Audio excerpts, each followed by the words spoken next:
Welcome to Monday, December 21st, 2020. It's the first day of winter, and I'm afraid to say there's more wind coming, although not as much wind as we had over the weekend. Boy, the wind was awful this weekend. Some of you had it worse than others. It was the usual suspects, parts of Wyoming, western Nebraska, parts of Montana, but also parts of Colorado hit with very high winds with those strong jet stream winds. But there's this mild start to the weather coming this week. It's going to be windy and mild today through early Tuesday. Actually, temperatures will be up a bit. The southwest winds aloft will bring in a little bit more of a mild air mass. But again, even though the wind won't be as bad as it was over the weekend, there will still be windy areas. Now, we do have a cold front arriving late Tuesday night into Wednesday, bringing a chance of snow, mainly to the mountains, wind, and much colder temperatures. It's going to be a little bit of a shock to the system because many areas will be 40s and 50s today and Tuesday.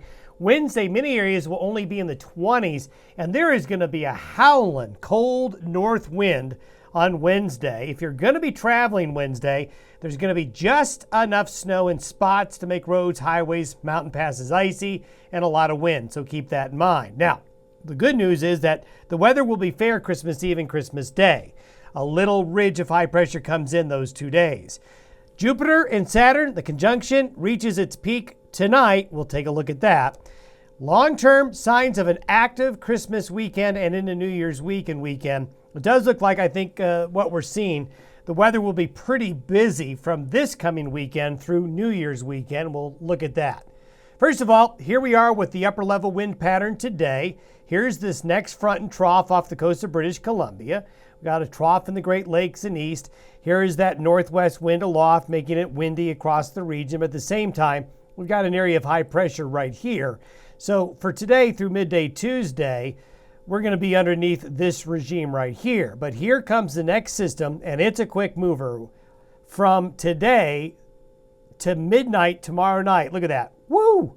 That is moving fast, folks. That's typical in a La Nina for systems to move coast to coast very, very quickly. As you can see, if we follow the wind barbs, the winds aloft are coming right out of the Northwest Territories into the Rockies. See this? That's why there is going to be a huge drop in temperature very, very quickly as we work our way into the day on Wednesday. So it'll be very mild today and tomorrow, but really cold and also pretty windy. Very strong northerly winds come in behind this system. So not only will it be cold Wednesday, but windy as well.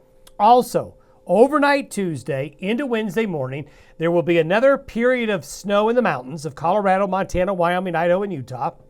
Another nice shot of snow for the ski areas, but it's not a system that's going to do much on the plains. Here's the cold air that you can see come in behind the system for Wednesday. This is what the snowfall looks like, and boy, this looks familiar. I have shown you 1,000 maps, it seems, over the last 2 months that look just like it. Mountains get snow, lighter amounts on the plains, and that's what will happen with this system coming in late Tuesday night and into the day on Wednesday.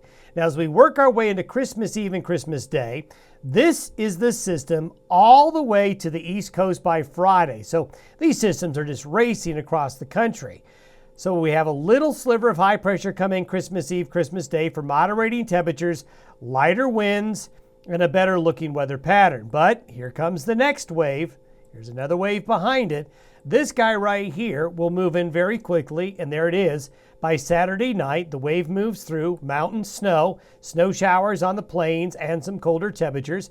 Queued up are 2 more weather systems, 3 more weather systems, all lined up to come on in. As we work our way into Tuesday of next week, the 29th, this system here looks to be a more potent system. We got a low coming into the Great Basin. We're going to kind of keep an eye on this guy to see if it doesn't become a little bit of a larger storm system in the Tuesday, Wednesday time frame of next week. And longer term, if we go out all the way to just past the new year, we have a broad trough, colder weather in the western United States as we ring in New Year's weekend. So it's going to be a busy wintry weather pattern after the mild weather today and tomorrow. Now let's take a look at what the cloud conditions are going to be like for the Jupiter-Saturn conjunction. What I'm showing you is a cloud forecast for 5 p.m. Mountain Time for the region. Now this map is a little hard to see. Here's Wyoming right here. And then we've got Colorado right here. You can see that the sky conditions are looking really good in Colorado. The numbers you're seeing here is the percentage of the sky that's covered in cloud according to the computer model. Again, it's a computer model, so take it with a grain of salt. Colorado, you've got a really good chance over most of Colorado to see the Saturn-Jupiter conjunction this evening. Now notice we've got a 9 in Cheyenne, a 40 in Fort Collins here. The cloudiness looks to be more distributed towards the central and northwest areas of Wyoming. This is where I think seeing the conjunction your chances may not be as good. Salt Lake area, you've got a chance. Hopefully those clouds will not move into the area there. Anywhere you see cloudiness, it doesn't mean you can't see it, but there is the risk that a cloud, these are mainly high-level clouds, could come on in and obscure the view. So right now, the better chances are going to be over southern Wyoming and Colorado into areas of Nebraska and areas of northeastern Wyoming. Those are your best chances. Now, one thing to point out, this really gets started. You want to start looking around 5 p.m. off to the south-southwest. After 5 o'clock, it just starts to get dark enough to where you can see things better. As 5 o'clock goes to 5:15 to 5:30 to 5:45 to 6, as it gets darker, it will get brighter. But the thing to remember is that through the course of the evening, Jupiter and Saturn will drop to the west and will drop lower on the horizon. So if you go out 7, 8 o'clock looking for it, you're going to miss it. You want to watch between 5 and 6 o'clock if you possibly can. Now, these are the directions on the compass. This would be due west. This is 210 degrees. So basically, to the west-southwest is where you want to look.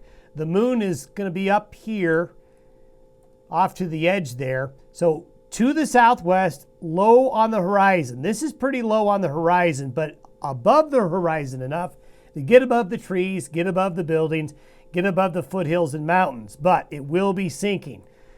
So keep your fingers crossed. This is really a once-in-a-lifetime experience. This hasn't happened in over 800 years, so it's very special. It's also very special to happen on the first day of winter season. Now, we're getting reports across the globe where they're experiencing the darkness right now.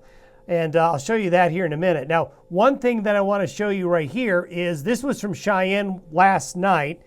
This was around 5:15 or so. Here's Jupiter, and you can see Jupiter's moons. This is with a 300 millimeter telephoto lens. Jupiter here, Saturn here. So you can see them coming together. And so tonight, Saturn is going to be right there. And so it's going to look like one star to the naked eye. I really recommend a telescope or binoculars. If you have a 300 millimeter or bigger telephoto lens, it won't be hard to get a great shot if you've got a tripod. So it's really going to put on a show. Now, if you've got a telescope, this came in from Brisbane, Australia, from an astrophotographer this morning, our time. So you can see them if you have a high-powered telescope. This is from an 8-inch telescope. You can see Jupiter's moons, Jupiter and Saturn all coming together. Quite a sight if you have a good telescope. Thanks for watching the Day Weather Podcast. We'll talk to you on Tuesday.